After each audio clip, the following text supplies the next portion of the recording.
Hi, welcome to Thanatology Thursday. I had a bad day today, and that is not something that I say easily.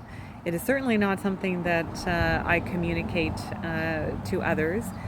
And as I was struggling with why am I feeling so heavy, I realized the enormity of what we as a family have been navigating.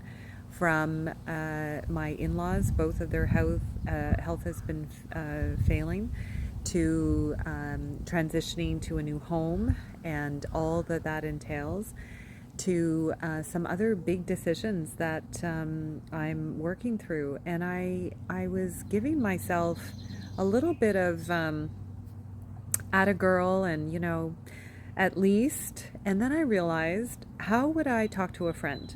If a friend was calling me and asking me for support and advice, given everything that she was navigating as I am navigating, I thought, well, here's what I would tell you. It's okay to have a bad day.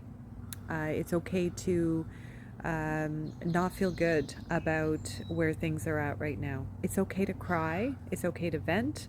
It's okay to show up. And so that's what I did.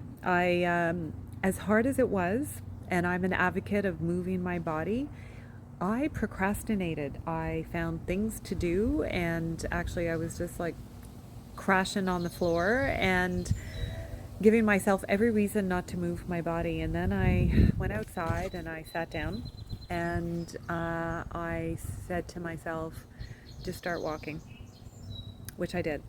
And then I ended up in my healing woods and I put my hand on the tree, who I call my sentinel, and I just asked for an invitation, a permission to come into my sacred healing woods. And then I started running, and I just started to feel some of the layers lighten. I started to notice a shift in my energy, and I started feeling better. So, the things that were weighing me down are still there. I'm still worried about my family. I'm still wondering how all of this is going to play out as I navigate life in transition.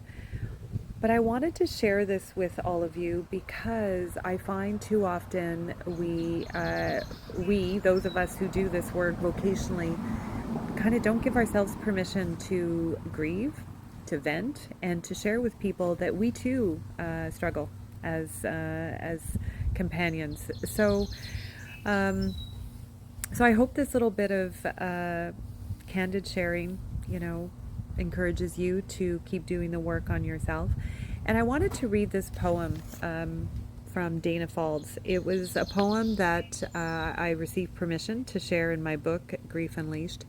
And I came to it today because I thought to myself, after I went for a run and a walk, I thought, what else do I need? And so I spoke to a really good friend for about an hour, and she reminded me that I have really amazing soul sisters that are there for me.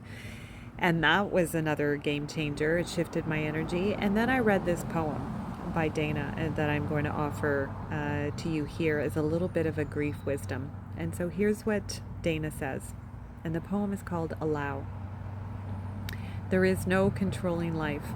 Try corralling a lightning bolt or containing a tornado. Dam a stream and it will create a new channel. Resist and the tide will sweep you off your feet. Allow and grace will carry us to higher ground.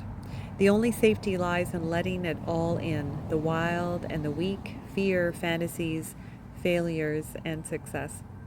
When loss rips off the doors of the heart or sadness veils your vision with despair, practice becomes simply bearing the truth. And in the choice to let go of our known way of being, the whole world is revealed with new eyes. So I love that. I love the noticing, the permission granted, the acknowledgement that when we allow things to arise, when we meet the moment, when we don't suffocate or deny our experience, something else is possible and the world becomes revealed with fresh perspective. So it's not by denying our pain, it's actually by inviting it in to teach us about maybe what matters most. So from me to you, remember, when we do this grief work, it works.